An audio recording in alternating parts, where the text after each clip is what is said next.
We thank you, Heavenly Father, for allowing us to meet here today in your name. We ask that you open up our minds and our hearts to this law, because all the law is your law. We ask this through your Son, Yahushua. Amen. Do we have any announcements? Okay. I have one, it's a little one, virtual audience.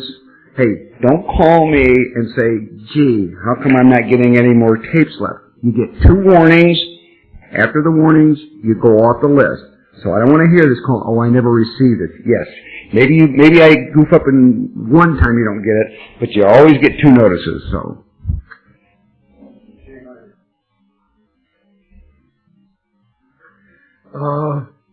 Was it last night or the night before?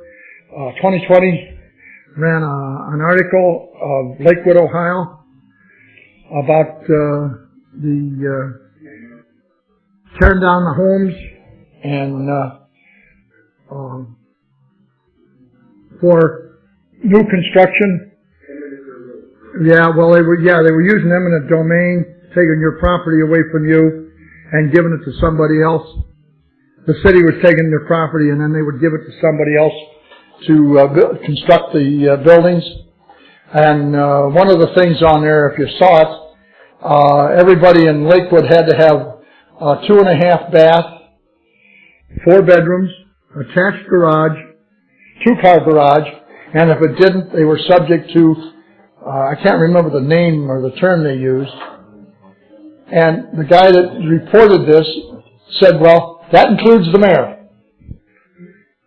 So I guess they're either going to, Lakewood passed that ordinance that you had to have it, and then they're going to take the houses for whatever, how they're going to take them, I don't know, but it was eminent domain. And on the program, they also stated, I think it was Mesa, Arizona, already did that. And there was another place that I don't remember where, but they talked of at least 3 places. And it's being done all over the country. If they want your property, of course, we all know that we don't own our property to start off with. So that's starts off with a loser to start with. Kiss it goodbye. But it was interesting to watch the Lakewood, Ohio got on it was either Dateline or 2020 or one of those programs. I think it was Thursday night. It was interesting. Oh, they did? Well, Channel 5, I think, picked it up at the 11 o'clock news that night also. But from the looks of it, if these people fight it and can win, there's going to be hell to pay all over the place, which it ought to be. But like I told my wife, I said, I don't know what he's arguing about. We don't own our homes. Like the guy said, I bought it. It's mine. Well, it ain't. They don't have it. They don't have clear title. It's all a fiction, illusion. Okay, any other announcements?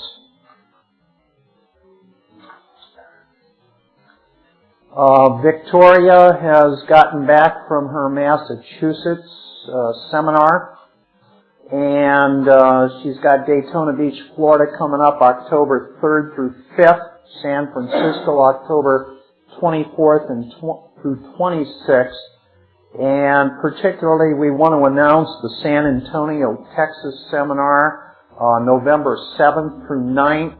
So far they have not gotten any responses. Hello, people in Texas. Are you people all dead at the Alamo? Or now's the time to get on the computer to www.angelwiththeinkwell.org and find out about the contacts for that seminar, and let's support it, or else you may not get one. It's supposed to be at the Marriott on the Riverwalk, 4 miles from the Alamo. And so, if you people are interested in Texas and any of those other places that I mentioned, please get on the horn and get going to sign up for those seminars. Everybody that is going to those is getting good feedback. There was a good set of tapes made in Massachusetts at that one. If people are interested in the audio tapes, I know Joe Sherry last week announced that the Cleveland tapes are available. It's possible the Massachusetts tapes might also be available too. So if you're interested in those, contact the appropriate people. Last week we said we would probably talk a little bit about public notaries.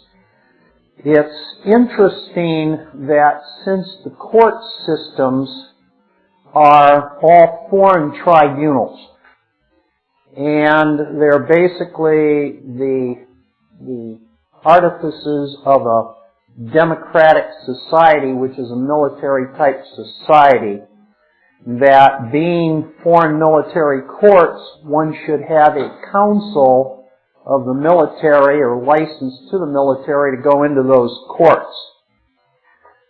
It's interesting that probably as few years ago as maybe 6 or 7, patriots were really starting to understand that the only way to prevail on any legal issue, either civilly or criminally, would be literally to first have an administrative process or an administrative proceedings that was concluded before those issues were brought into the public domain, either at a court or whatever. And I know that one of the Right Way Law members out in Seattle, Washington, was instrumental in developing this administrative procedure as far as the patriots are concerned. And Kenny out there was really teaching people how to do it. Kenneth Wayne, what was his last name again? Forgot. Yeah, it'll come to me in a minute. Pardon? Nah, not Raymond. Kenneth Wayne. Kept hearing his name all the time. I've been out there. He's a good friend of mine, but I have trouble with Smith and Jones, so why shouldn't I have trouble with his name? Anyway, Kenneth was teaching everyone about this administrative procedure, and he was doing it quite well, and got probably the majority of the patriot community around the country interested in these private administrative procedures or administrative proceedings. Part of the private administrative procedures is what the Montana Freemen also used in their process, and they eventually had some other difficulties and problems which ended up putting them in jail, but it was not the process involving the administrative procedure which led to that. Now, the government systems today do not really run and operate on a judicial mode. Since the nation has no lawful government, since there is no law, basically the only thing that is the bottom line law is contract, covenant, or agreement of the parties. Private contract law. And in order to bring any proceedings into the public, you first must show that you've had a private agreement in the private to bring forth to the public. The biggest problem anyone can have is to presume that they're going into a court, civilly or criminally, without having finished an administrative procedure, and actually to think and believe that they're going to get a remedy in that so-called court by arguing their issues in that court. It's not going to happen. The only thing one can use a court for in this current scheme of politics and everything, government, is to literally bring to the court some kind of finished agreement or finished administrative proceeding. And the court has rules involving evidence, what they can and cannot see. And whatever you're going to bring to the court to have the court take mandatory judicial notice of the agreement of the parties is going to have to be in such a form that the court can see it under their rules of evidence. And if you go to the rules of evidence, it'll tell you flat out in one place under the hearsay rule that hearsay is not admissible as evidence in a court. And then you will see that they even define an affidavit to be hearsay. So what they're telling you is that an affidavit is inadmissible as evidence in the court because the affidavit is hearsay, and the hearsay rule says hearsay is inadmissible. Now, the technical reason why an affidavit is hearsay and inadmissible is because the opposite party does not have access and capacity to the affiant to cross-examine them as to their testimony. So ordinarily, you cannot introduce any kind of evidence into a court unless both parties or all parties have had equal opportunity to question or cross-examine or directly examine the party who is making the witness. But in the rules of evidence, they have 2 or 3 rules, the titles of which are something to the extent hearsay evidence admissible, and then the latter part of that title might be availability of the declarant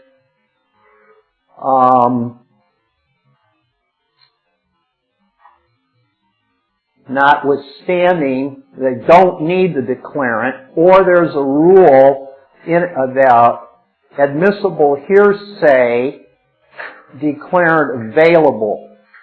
In any event, if you go to the rules involving the exceptions to the hearsay rule, you will find out generally which evidence is admissible and which evidence isn't. In other words, they tell you hearsay is not admissible, and then they have 2 extensively long rules which tell you all the exceptions by which it is admissible. And under the exceptions, it tells you that it's admissible if the documents come out of a public office. That's why when documents are filed with the county recorder's office, they're made public. And if you file an affidavit in the county recorder's office and then you certify a copy of that affidavit out of the county recorder's document, it's admissible under the exceptions to the hearsay rule. But if you just take an affidavit that has not been lodged or filed with anybody in the public in an office, it's inadmissible. Therefore, the discussion tonight is on the role of the public notaries. And in fact, the public notary has played a very important part and role in what patriots do when they're working on these private administrative processes. And we have been talking in the past that when the other party fails to respond to your private administrative process, that you're going to go to a public notary in the commercial capacity of having that notary give you notice of the dishonor of the other party of having not responded to you and having been given notice that they had a duty to respond. And after they've been given their second opportunity to respond and they don't, we have talked in the past that the public notary was going to issue a certificate of protest or a notice of dishonor. And there are a number of people doing private administrative processes that have been having problems with public notaries and getting them to basically execute these documents because these public notaries say that's not our job and we're not going to do this. All we do is notarize people's signatures. Now, many patriots have used the certificates of protest and notice of dishonor as charging instruments against their opponents, in order to bring the opponents in as though being in that dishonor we're going to charge them with something and bring a commercial claim against them based on their failure to appear those dishonors or whatever. So they used the certificate of protest as though they were charging instruments civilly or criminally against their opponents. I propose you don't really want to charge your opponents and use them in that manner. It's unnecessary. First of all, if the notary public does not believe that he has a duty to do what it is that you're trying to get him to do, I would assume one of two things happens. Either the notary doesn't understand the true nature of his position, or possibly you're doing a very bad job of communicating what it is that you really are seeking in your process from the notary. And maybe you're charging the notary, which is bringing the notary or yourself into a dishonor to try to get the notary to do his job, in which case the notary does not have to do a job to respond to someone that's charging him, accusing him, or being in dishonor because of his process to the notary. In order to understand this process and put it in perspective, let's go back to what a public notary is, where that job came from in history, and what it was that created the position of the public notary and why they're there. If you go back and research notary, you'll go back either to Latin or French or back into the foundation of what that office was and how it came to be. And the office of the notary was really as a secretary to the court that was used by the court to take testimony from witnesses. When the courts were established by the kings, and every time you have a king's court, you have a democracy, a military government, which is exactly what we've got. The king's court usually sat where the king sat. And it would be very difficult for the king habitually to move around his kingdom and pull his court into every little city and every little burg in order to hold court for every little argument that was going on. So the king quickly decided that he would have to establish officials that would be able to do some of the preliminary work in these courts. And the position of a notary was one who was an officer of the court, sworn in and licensed by the court, to be able to take testimony for the king's court out of witnesses. And so the purpose of a notary is really to take testimony for the king's court. Now, we've already said that when it comes to the king's court, it's not a judicial system. All the king wants to do is act as a referee to resolve any differences between the parties that the parties have raised on their own issues. So the first thing that the king's court needs to do is get the pleadings and find out what the issues are, and if the issues are in dispute, we need to take the testimony, and many times that could be done by someone who can swear in the witnesses, take this testimony down, reach findings of facts, conclusions of law, put them into a document for the king or the king's lawyers, and then recommend to the king what the disposition of the case ought to be with regard to hearing the pleadings, the issues, and the facts taken before the notary, the officer of the court. The king would really only have to get involved if there were any disputes between the parties. Now, we've already said that the government today does not basically rule by law. It rules by executive actions in the administrative branch.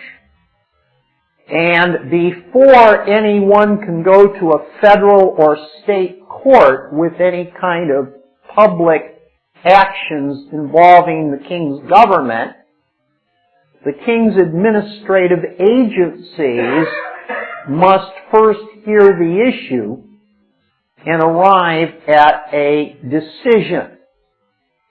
And to go into the actual so-called courts, you can only have access to the courts on an appeal from an administrative order which came out of an administrative agency. And the agency basically creates its order after a so-called administrative process or hearing. If you're involved in any activity with government on any level, they won't take you to court until you first had some form of interaction with an administrative agent of that government.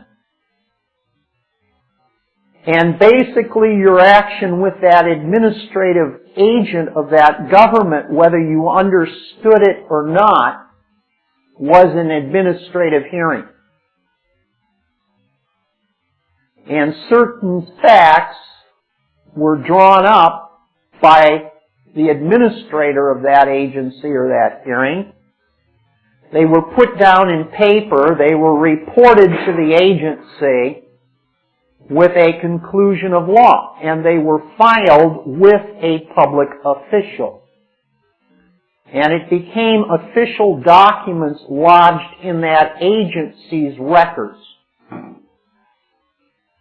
And the majority of times under the Administrative Procedures Act of the various government agencies, you have access to those documents by either requesting them or a procedure for getting them if the agency balks in just outright giving you a copy of them by a FOIA or some kind of a procedure. And if you get documents out of that agency, and if the keeper of that record will certify that it's a true, correct, and complete copy of the document coming out of that agency, that document now is admissible in any court proceedings without having to summons the agency record keeper. The document in and of itself, by its certified seal, is admissible, and the court will prima facie accept it without any other requirements or any other testimony. Since all the public agencies keep records of their administrative procedures and have filing methods with their clerks to keep these documents for a legal period of time and to produce those documents for other private official or public officials and certain private parties, those documents become the evidence in the administrative procedures as to why an agency made its decision, either correctly or incorrectly.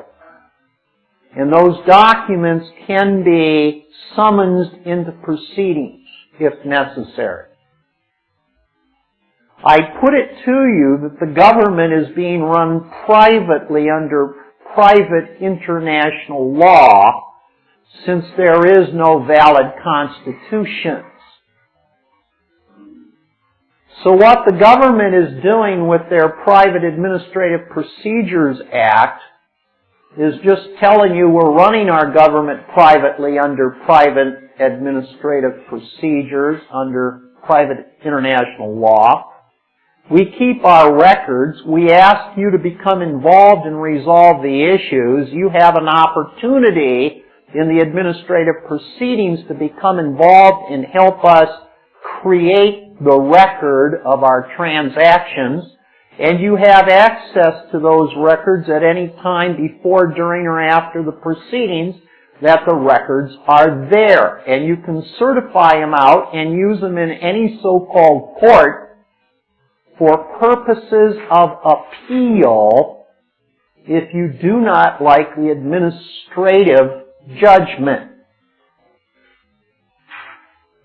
Are not the public agencies doing exactly the same thing that the Patriots are doing with their private administrative process? If the Patriots are keeping all the appropriate records and doing it correctly? Absolutely. What's good for the goose is good for the gander. Now, the only problem comes is when we go back to Genesis 23 and we see how Abram negotiated an agreement to purchase land to bury his relatives that passed away from foreigners. It was not only sufficient to get the private agreement between the parties themselves, namely Abram and whoever he was going to buy land from, but it was further necessary, since he was in a foreign country,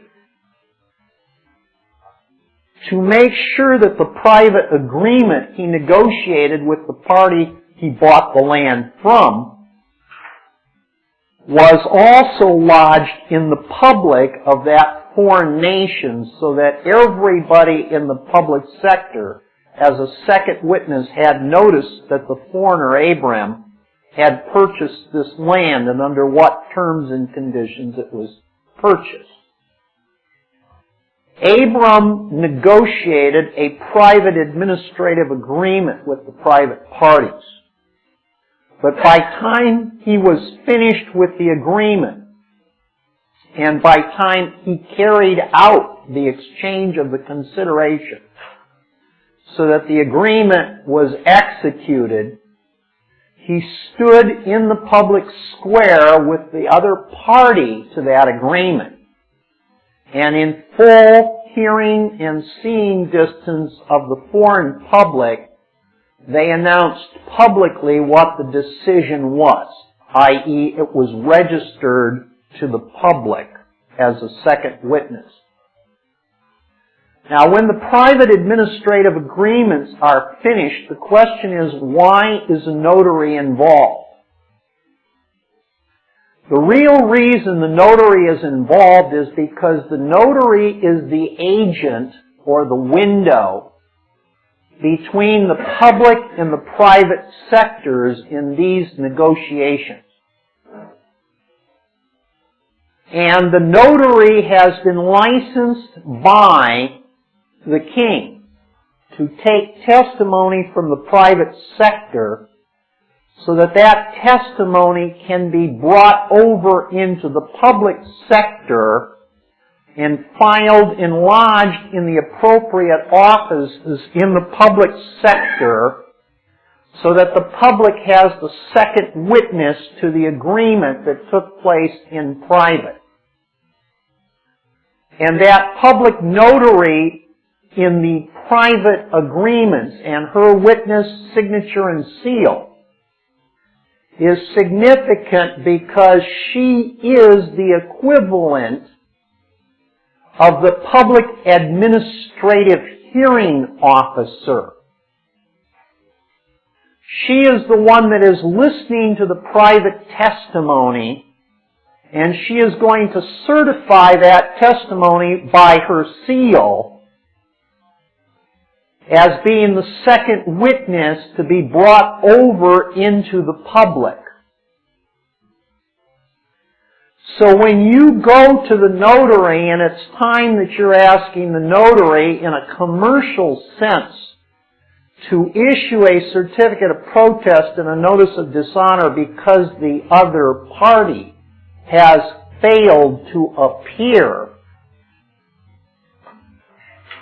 That might be way too coarse or too much reality, probably, for what we're really doing here for their court. Why don't you approach the notary public and do the approach based on the history that we just talked about? And let the notary public understand that is a licensed or sworn-in officer of the public tribunal. That it is her job, basically, to certify the testimony of parties involved in any kind of administrative proceedings. To bring the record of that testimony, and not only the testimony, but the record of the evidence that's in that administrative proceedings under her seal for the purpose of bringing it into the tribunals for public notice and awareness. And that when you go to the notary public, what you are basically doing is don't treat the notary as someone that I'm just here to get your seal and your stamp, just put it here, bang, bang, thank you, ma'am, I'm out of here.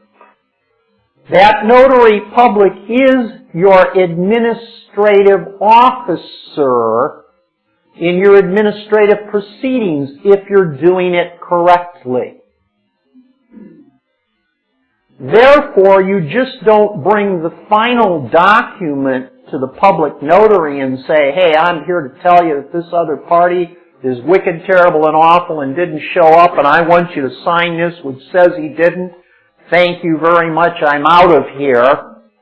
What you're basically doing is you're going to explain to the notary what you're doing here. Hello? Joe and I had a problem. And in this problem, I wrote the first letter to Joe. Here's my pleadings, a copy of which is right here, sent out a couple of weeks ago. And attached to that is a copy of the certificate of service or the certified mailings or the green cards or the proof of service. And I know he got it. And you can see in the process I requested that Joe respond to me and try to resolve this matter. And I'm here today to give you witness that the time is up, and I'm requesting that you notice that Joe had an opportunity to respond, and I really want Joe to respond because I sincerely want to try to resolve this issue here. It's in Joe's interest and mine. And I have no ill will against Joe. I want him to show me when I'm wrong or to help me agree with me when I'm right. And I'm involving you, Miss Notary, because your job is to take testimony for courts. But we can't go to court until we exhaust our private administrative remedies. Therefore, I'm begging Joe to answer me and help resolve this. But the rules of procedure are very clear commercially, civil process, criminal process, you name it, that if the other party will not voluntarily come in and address these issues, then the civil courts say that he's in default, the criminal courts say he's in dishonor, the commercial courts say that we ought to issue a certificate of protest and a notice of dishonor. What I'm suggesting to you, notary public, because as an officer of the court, you have the capacity to view the testimony of the parties and certify that this is their evidence and there is their testimony under oath, and to put your seal to that so it will save the courts an appreciable amount of money and time. And I'm requesting that this process move forward, and you're basically the administrative agent appointed to look at this evidence pursuant to your license as a public notary to take this evidence and observe this proceeding. And what we need to do in this administrative proceedings is to give Joe, the other party, an opportunity one last time to come back and put his input into this matter. And you can see that I have typed up a letter to that effect which I'm requesting that you, the administrative agency, should endorse at the bottom here as the agency administrator and request that other party to do this if they are going to do it. And it suggests to the other party that if they deliberately do not respond, then the other party is agreeing by their failure to respond where they have a clear duty to do so, that they're tacitly approving the following facts with regard to this matter and the settlement thereof. And we're noticing that party, that if they fail to come back, it will not be a default judgment. It will be an estoppel on them because of their actions, because they were given notice twice, an opportunity to respond when they had a duty to resolve it. And by their dishonor and their failure to come in and respond to it, that they are agreeing to be placed in a condition of legal estoppel where they are waiving any response whatsoever in this matter. And they will further allow these facts now to become the agreement of the parties in this matter to move forward into any kind of execution with regard thereto. Now, if the notary public will agree that that's reasonable and we can move forward, then we're putting the other party under a 3-day notice to respond to correct this matter. If the other party fails to respond in that time, you go back to the public notary, and what you are doing is asking the notary to certify the documentation that you've brought to the notary as your administrative proceedings so that it can be recognized through her public seal as evidence that is admissible in any kind of action in the public. Your purpose in doing this is not to charge the party who has failed to respond.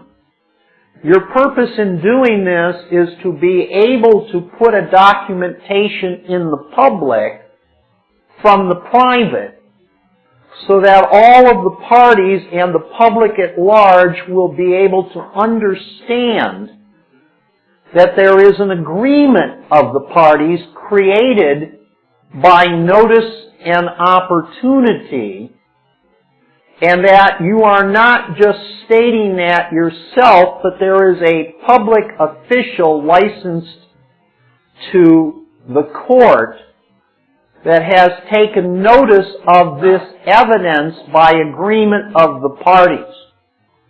That's what you're asking the notary to do.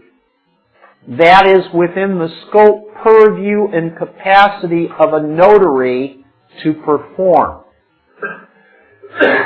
There is nothing here that you're doing that is any different than what the administrative agencies are doing.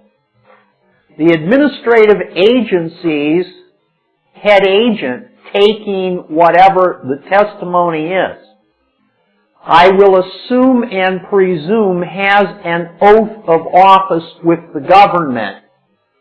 And I will assume and presume that he has been given authority or a draft by some party to carry out his duty as the administrative officer in that hearing. Therefore, third parties have given him that capacity. When the testimony is taken, if it is taken under oath, it is preserved in a record. It is transferred to a clerk who has the job and the fiduciary capacity to preserve that record, make a copy of it, and certify it. And if there's any further problems between the agency and the parties involved in the administrative process, that record can be brought forth, and that record denotes the only evidence that the tribunal can see and deal with in the proceedings. Because the first court case is the first appeal of the administrative record. And a rule of court actions on appeals is very simple. You cannot introduce any new matter on appeal. Therefore, if you're going into the IRS court trial, the traffic court trial, or any other trial, there is a very good likelihood that any argument and any evidence you're trying to introduce into that proceeding will not be received, or if it is received, it will be ignored under the rules of procedure because you're on an appeal of an administrative proceedings. And being on appeal of an administrative proceedings, you cannot introduce any new evidence that was not already introduced at the administrative level, which is the police officer on the scene, or which is the zoning commissioner, which issues you the citation for non-appropriate parking lot, or the IRS, which says you didn't pay your taxes. If you're not in their record, you can't raise the issue in trial. You better go back to the administrative proceedings and reopen the administrative proceedings by private letter rogatory and drafts and new evidence or new issues and pleadings at the administrative level, have them append their administrative records, and have a redetermination based on the appended record, or else you will not prevail in the so-called trials. Now, the same thing's true in private. If you're trying to deal privately in a matter, your administrative officer, hearing officer, is the public notary. And you are bringing all of your private material and evidence and record to that public notary as your hearing officer for your private administrative proceedings. And until that public notary issues a seal on your record, you haven't got a record which is going to be seen and recognized in the public tribunals for execution or for proceedings if and when the other party comes in and wants to start doing what most of the stupid patriots have always done in the past, wait until a court starts up and then go in and argue a brand new argument. Court is not a place for a new issue of fact or a new issue of law. Remember, the New Testament says if your issue is not settled with your opponent before you are in front of the judge will throw the book at you because he cannot see your issue, facts and argument. And since he can't see anything you've done because you brought him no record sealed by a public officer who can take testimony, and he is on appeal, you have no remedy.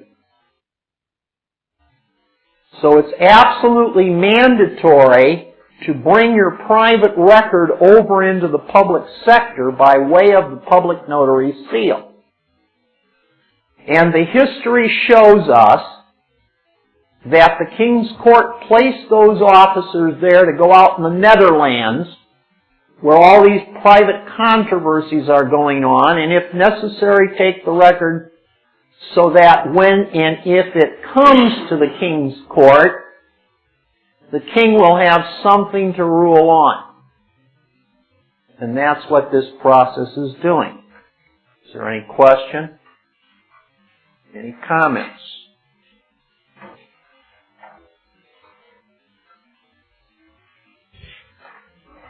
Got a question for you. This is Pete. You showed that the correct procedure is to have the notary essentially, we'll say, prepare the paperwork. Obviously, you do the paperwork for his signature, but it's as though he prepared it